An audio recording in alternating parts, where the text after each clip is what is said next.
The Chronoplast visions are an intriguing mystery that is featured just before the end of Legacy of Kain Soul Reaver, and appears to show Raziel visions of a possible future. The visions can be found in the last part of the Oracle's Cave level, just before reaching the final Chronoplast area. Here, Raziel encounters a series of bending corridors that are impossible to exist geographically, and trace out the shape of a repeating infinity symbol. At the apex of each symbol was placed a starry portal, which would show Raziel mysterious visions.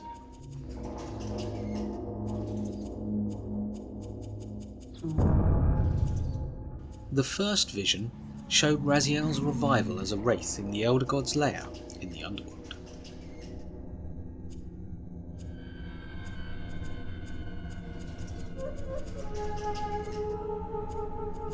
My arrival in this miserable age. What trickery is this? It is no illusion, Raziel, but a glimpse into the currents of time itself.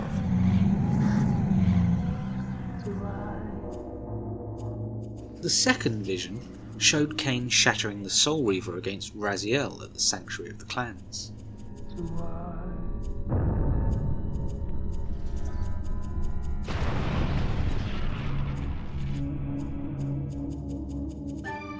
These apparitions torment me. Has this all been foretold?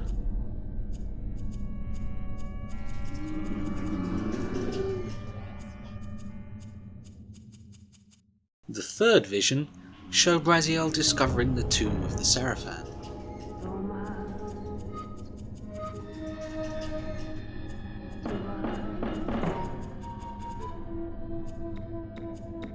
Impossible! This must be one of Kain's deceptions.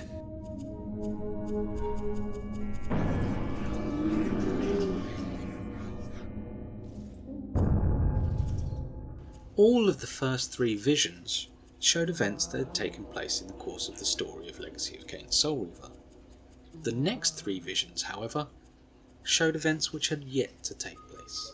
The fourth vision showed an apparent battle between Raziel and Kain at a darkened location with a Kain symbol on the floor. My mind reels with conflict. Does Kain await me moments from now? Or in some century yet to come?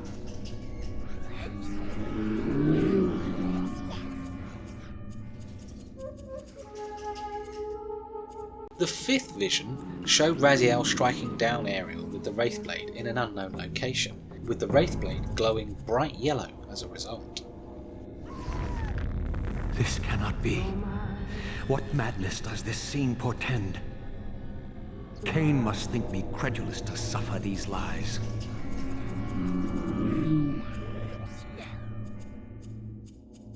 The sixth and final vision showed Raziel with a red and black Wraithblade looking down from a high balcony.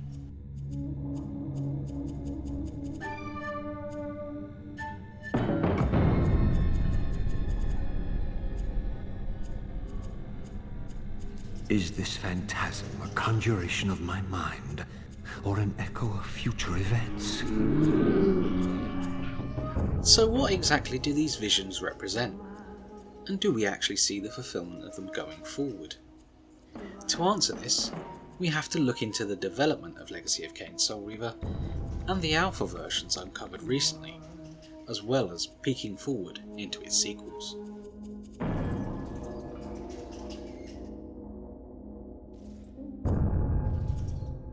Soon after the release of Soul Reaver 1, it was discovered that a great deal of the game had been cut to meet release deadlines, with as much as the final third of the game ending up on the cutting room floor. Some cut highlights included several Elemental Reaver upgrades in their forges, a cut glyph in its altar, an Undercity level and a Priestess boss, a clan territory for the missing Lieutenant Terrell, a level at Kain's Mountain Retreat with a final confrontation between Raziel and Kain, Raziel needing to imbue the Wraithblade from the soul of Ariel to strike down Kain, and gaining a further enhancement from absorbing the soul of Kain, and finally, Raziel returning to the silenced cathedral to activate its sounding pipes to eliminate the vampires of Nosgoth. Some of these cut events did make it into the retail release in some capacity, or were not completely cut, with several Reaver enhancements, including the yellow Ariel and red and black Kain Reaver, both available through cheats, hacking, or developer debug menus. Many of the important cut events also have audio files present in the release version of the game. These cut events clearly correlate to the final 3 visions, with the visions specifically showing the final battle between Raziel and Kain at his retreat, Ariel being taken into the Wraithblade to create the Ariel Reaver so Raziel could strike down Kain, and Raziel looking down from the pinnacle of the silenced cathedral with the amplified Kain Reaver. The Chronoplast visions represent the cut events of Soul Reaver. But that's not the end of the story.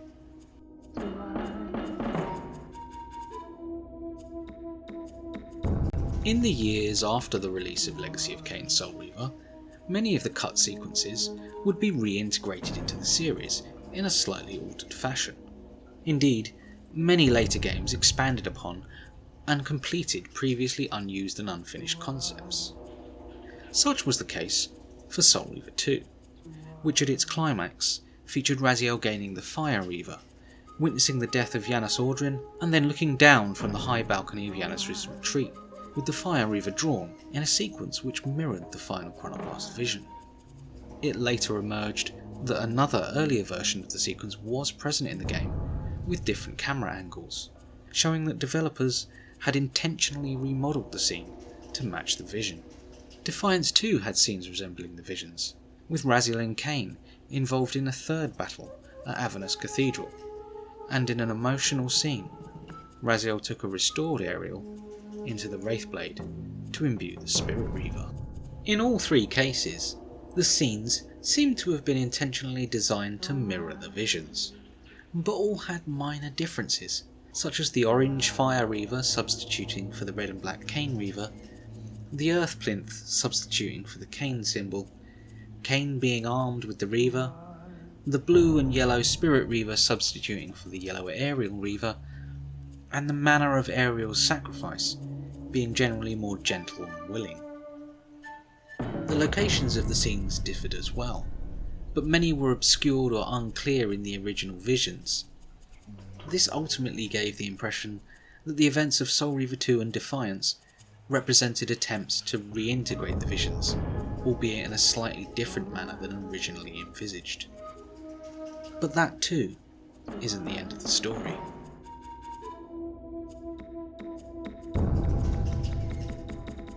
The final piece of the puzzle comes courtesy of the developmental alpha and beta versions of Legacy of Kain Soul Reaver, which can illustrate the development process.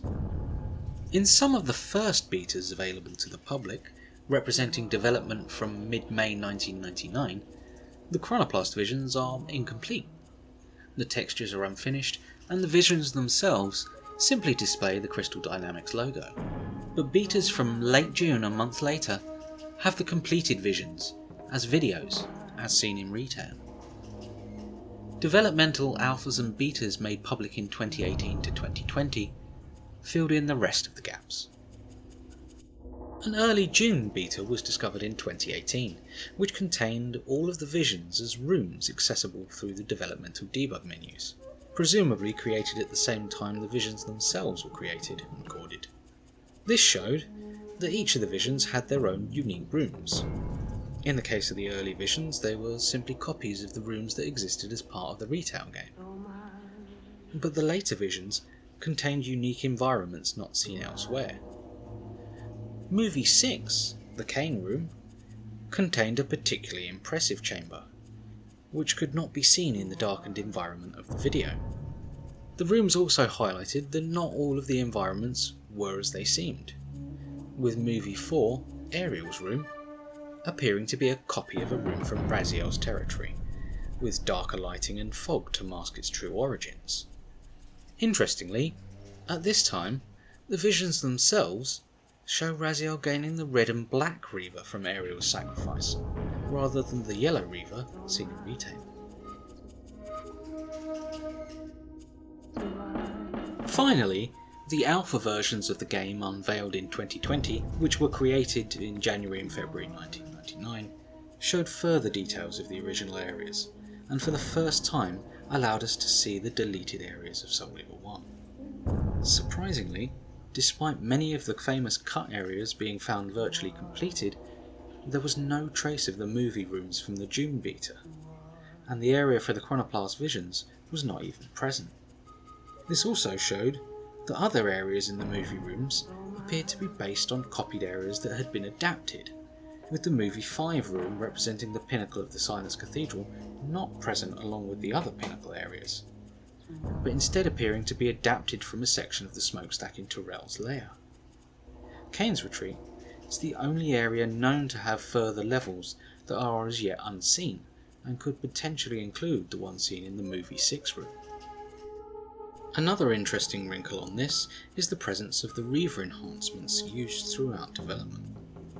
In the alphas, all of the elemental style Reaver enhancements, spectral, material, sunlight, water, stone, fire, spirit and sound, are present and can be found in the forged and imbue sections of the debug menu. But the Kain and aerial Reavers are missing. Instead, a non-functional amplified Reaver is listed on the abilities menu. The amplified Reaver is gone from the betas, and versions after the early June movie beta first have the Spirit Reaver swapped for the red and black Kain Reaver, and then the Sunlight Reaver swapped for the yellow Aerial Reaver. Artist Daniel Kabuko clarified that the red and black Reaver was the originally intended appearance for the amplified Reaver, but it was decided to introduce a second variant to represent purity.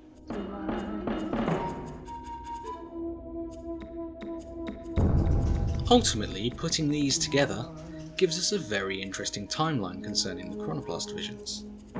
A story of creation, deletion, adaptation, recreation, and reimagining of the concept, as follows. In February 1999, the full range of deleted areas is planned to be included in the game. Kain's Retreat is the last area being built, but there are numerous issues with the existing areas. The Chronoplast visions do not exist at all in this build, and nor is there any room for them in the game. In March or April 1999, the decision was made to cut the unfinished content. A little more work has been done, with more areas added to and completed in Kain's Retreat, but the level is cut, along with levels, abilities, forges and other aspects that are incomplete. Some areas are able to be repurposed to fit into the game, but most end up on the cutting room floor. In May, the earliest known betas are created. The famous cut content is gone, but some fragments remain, such as the code for the elemental Reavers. The concept of the Chronoplast visions is added to this build, presumably as a hook to entice players, with the inclusion of the Infinity Corridor and portals, but the content itself is either undecided or not finished yet. Simple company logo videos are present in the portals.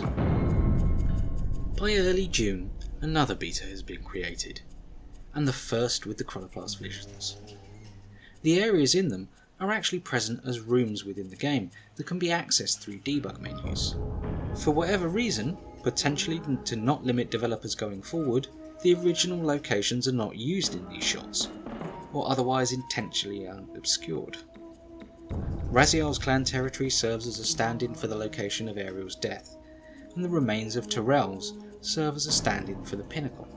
Potentially one of the later rooms of Kain's Retreat is used to serve as that location, but it's darkened so that no features beyond the central symbol are visible. At first, the Spirit Elemental Reaver present in the code is adapted and recoloured to act as a stand-in for the deleted Amplified Reaver variant gained from the death of Ariel, and this is what appears in the visions at this stage. Secondly, a decision has been made for a second Reaver colouring to be seen when Ariel is absorbed. The Sunlight Reaver is used for this purpose, and the footage of these visions are essentially recorded at this stage for use in later versions. Later Soul Reaver betas have the completed Chronoplast visions played as videos, and the areas associated with them have been deleted. The Aerial and Kain Reavers, as they are nicknamed, remain in the code, along with the other deleted Elemental Reavers, and can be activated through cheats or debug menus. These aspects remain into the final retail version. In 2000, the Dreamcast port of Soul Reaver is released with improved graphics. In this, the Chronoplast visions have been recreated in that version, presumably recorded using an as yet unknown prior build, with access to the movie rooms opened once again. Access to these areas is once again removed for the retail version. In 2001, during the development of Soul Reaver 2, it's decided to adapt the scene with Raziel looking down from Yanis's balcony to resemble the earlier Chronoplast vision, to act as a similar fulfillment of the vision. The original camera angles are replaced, but left in the code. Similar decisions are made during the development of Defiance in 2002 and 2003, with scenes showing Raziel and Kain's battle in Avernus and Ariel's sacrifice in the Spirit Forge, intentionally made to act as fulfillment of the Chronoplast visions.